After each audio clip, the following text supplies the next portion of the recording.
टुनटुनी की कुल्हड़ मैगी। सुंदरवन के जंगल में कालू कौवा अपनी पत्नी टुनटुनी और दो बच्चों के साथ रहा करता था।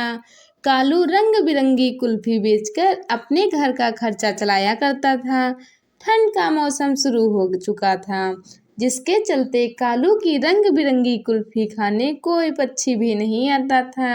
वह अपने ठेले के पास उदास बैठा था। क्या करूं, कुछ समझ में नहीं आ रहा है। ठंड इतनी बढ़ गई है कि कोई बर्फ कुल्फी खाना ही नहीं चाहता। ऐसे ही कुछ दिन चलता रहा तो मैं रोड पर आ जाऊंगा। घर में पत्नी और बच्चे का खर्च अब मैं कैसे पूरा करूंगा।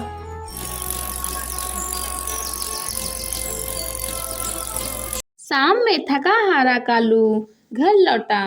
आज भी उसकी कमाई नहीं हुई थी। क्यों जी, आप इतनी थकी हारी और परेशान दिख रही हैं। लगता है आज भी बिक्री नहीं हुई है। अगर ऐसा ही चलता रहा तो बच्चों की पढ़ाई छूट जाएगी। अपने ऊपर थोड़े बहुत जो कर्ज है वो भी हम चुका नहीं पाएंगे। यही तो मैं भी सोच रहा हूँ टुनटुनी, इस ठंड में कोई बर्फ कुल्फी खाना ही नहीं चाहता। तभी टुनटुनी के दोनों बच्चे स्कूल से घर आ जाते हैं। बच्चों, तुम लोग थोड़ी देर रुको। मैं तुम्हारे पिताजी के लिए बर्फ कुल्फी बना रही हूँ। तुम लोगों के लिए भी बना देती हूँ। नहीं माँ, आज हमें बर्फ कुल्फी नहीं खानी। तुम पिंकी को कुल्फी खिलाओ। मुझे तो आज मैगी खाने का मन हो रहा है। तुम्हें पता है माँ, मेरी सहेली आज स्कूल में गर्मा गर्म मैगी खा रही थी। उसे देखकर मेरे मुँह में पानी आ गया। माँ, मैं भी आज मैगी खाऊंगी। मुझे तुम 5 रुपए दो ना, मैं अभी जाकर मैगी के पैकेट खरीद कर लाती हूँ। टुनटुनी पिंकी को 5 रुपए देती है। जा पिंकी, जल्दी से मैगी खरीद कर ला। मैं तुम लोगों के लिए मैगी बना देती हूँ। थोड़ी देर बाद टुनटुनी बच्चों को मैगी बनाकर देती है। बच्चों को मैगी खाते देखकर टुनटुनी अपने पति से कहती है, सुनते हो जी, आजकल बच्चे और बड़े सभी मैगी खाना पसंद करते हैं। तुम भी बर्फ कुल्फी की जगह गर्मा गर्म मैगी बेचना शुरू कर दो। अरे नहीं टुनटुनी, जहाँ मैं कुल्फी बेचता हूँ वहाँ कई ठेले पर मैगी बिकती है। हमें कुछ अलग सोचना होगा। तो तुम कुल्हड़ चाय बेचो। कुल्हड़ चाय तो सभी चाव से पीते हैं। टुनटुनी, मैं सोच रहा हूँ क्यों ना मैं कुल्हड़ मैगी बेचूं। अरे ये तो बहुत बढ़िया आइडिया है। मैं कल तुम्हारे लिए बहुत सारी मैगी और मिट्टी की कुल्हड़ बना दूंगी। टुनटुनी, ऐसा करो, कल से तुम भी मेरे साथ चलो। हम दोनों मिलकर कुल्हड़ मैगी बेचेंगे। अगले दिन टुनटुनी अपने पति के ठेले पर कुल्हड़ मैगी बेचने जाती है।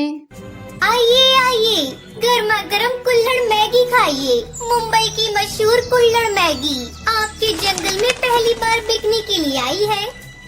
टुनटुनी की आवाज सुनकर कुछ पक्षी टुनटुनी के ठेले पर आते हैं। अरे बहन, मैंने तो पहली बार कुल्हड़ मैगी का नाम सुना है। जरा मुझे और मेरी दोस्त को कुल्हड़ मैगी खिलाइए। टुनटुनी अपने दोनों ग्राहकों को कुल्हड़ मैगी खाने को देती है। अरे वाह, इस मैगी का तो कोई जवाब नहीं। इसका स्वाद तो बहुत अच्छा है। कुछ ही देर में टुनटुनी की बनाई सारी मैगी बिक जाती है। ये देखकर दोनों पति पत्नी बहुत खुश हो जाते हैं। देखा जी, आपकी कुल्हड़ मैगी का आइडिया तो बहुत ही अच्छा था। कल से हमें और ज्यादा कुल्हड़ मैगी बनाने का सामान खरीद कर लाना होगा। इस तरह टुनटुनी अपने पति के साथ मिलकर कुल्हड़ मैगी बेचने लगती है और खुशी खुशी बच्चों के साथ रहने लगती है। टुनटुनी की आइसक्रीम की खेती।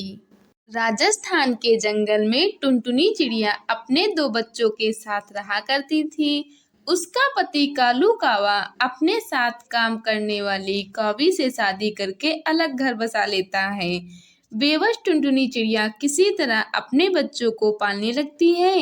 एक दिन टुनटुनी चिड़िया अपने बच्चों को लेकर भोजन की तलाश में जा रही थी। तभी उसे रास्ते में एक चील जाल से फंसा दिखाई देता है। वह दर्द से कराह रहा था।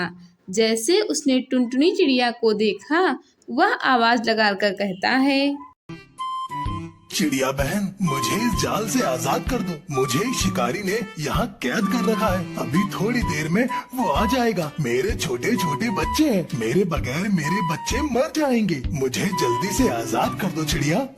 टुनटुनी चिड़िया डर रही थी कि वह उसे आजाद कर दिया तो वह कहीं उस पर ही हमला न कर दे। चिड़िया बहन डरो मत, मैं तुम्हें कुछ नहीं करूँगा। मुझे जल्दी आजाद कर दो बहन, कुछ मत सोचो, नहीं तो मेरे प्राण आज नहीं बच पाएंगे। हे भगवान, अब मैं क्या करूं? मुझसे इस चील का दर्द देखा नहीं जा रहा है। भगवान, मेरी और मेरे बच्चों की रक्षा करना। अब मेरी जिंदगी आपके हाथों में है। मैं इस चील को आजाद करने जा रही हूँ। डरते डरते टुनटुनी चिड़िया उस चील को आजाद कर देती है। आजाद होते ही वह चील टुनटुनी चिड़िया से कहता है, टुनटुनी बहन, तुमने मेरी जान बचाई है, मेरे जीवन की रक्षा की है। तुम चलो मेरे साथ मेरे घर, मैं तुम्हें कुछ देना चाहता हूँ। नहीं भाई, आप अपने घर जाइए, अपने बच्चों के पास। मुझे कुछ नहीं चाहिए। मैं अपने बच्चों के साथ भोजन की तलाश में जा रही हूँ। अगर देर हो गई तो भोजन भी नहीं मिलेगा। लेकिन वह चील टुनटुनी की बात नहीं मानता और उसे अपने साथ लेकर अपने घर पहुंचता है। अरे ये देखो, यहाँ तो आइसक्रीम के पेड़ उगे हुए हैं और इस पे कितनी सुंदर सुंदर आइसक्रीम लगी है। मेरा तो मन आइसक्रीम खाने को हो रहा है। बच्चों, ये तुम जितनी भी आइसक्रीम की खेती देख रहे हो, ये सारी खेती मेरी है। तुम लोगों को जितना मन करे उतना आइसक्रीम मन भर के खाओ। अरे, मैंने तो आज से पहले आइसक्रीम की खेती नहीं देखी। आज पहली बार देख रही हूँ। मुझे तो अपनी आंखों पर विश्वास ही नहीं हो रहा है कि आइसक्रीम की खेती भी हो सकती है। बहन, ये आइसक्रीम के बीज मुझे मेरे गुरुदेव ने दिए थे। इसे ही देने के लिए मैं तुम्हें अपने घर लेकर आया हूँ। ये लो आइसक्रीम के बीज। आइसक्रीम की खेती करके तुम भी आइसक्रीम बेच सकती हो और अच्छे पैसे कमा सकती हो। उसके बाद बच्चों ने जी भर के आइसक्रीम खाई और फिर सब वहां से लौट आए। टुनटुनी अपने आंगन में आइसक्रीम के बीजों को लगा देती है। कुछ दिनों बाद उससे पौधा निकल आता है और उस पर ढेर सारी आइसक्रीम लग जाती हैं। टुनटुनी उस आइसक्रीम को बेचकर अपने बच्चों का पेट पालती है। एक दिन कालू कौवा उसके घर आता है और उससे कहता है, टुनटुनी, मैंने तुम्हारे साथ बहुत गलत किया, मुझे माफ कर दो और अब मैं तुम्हारे साथ रहना चाहता हूँ।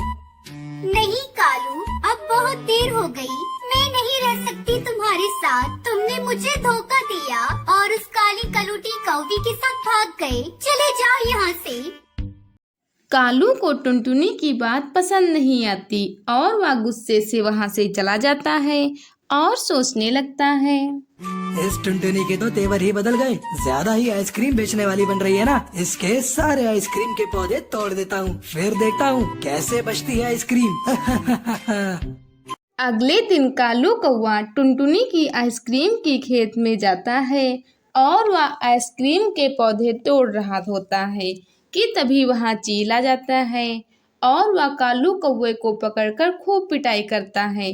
तभी वहां टुनटुनी चिड़िया भी आ जाती है और चील से कहती है, चील भाई, इसे छोड़ दो। ये मेरा पति है, इसे जाने दो। लेकिन बहन, ये तुम्हारी आइसक्रीम के पौधे को तोड़ने आया था। मैंने इसे सही समय पर देख लिया, वरना ये आज तुम्हारी सारी आइसक्रीम की खेती बर्बाद कर देता।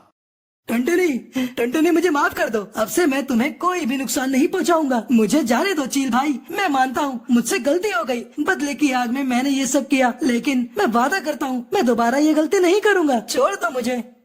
उसके बाद कालू कौवा वहां से हमेशा के लिए दूसरे जंगल में चला जाता है। फिर टुनटुनी चिड़िया खुशी खुशी अपने बच्चों के साथ रहने लगती है।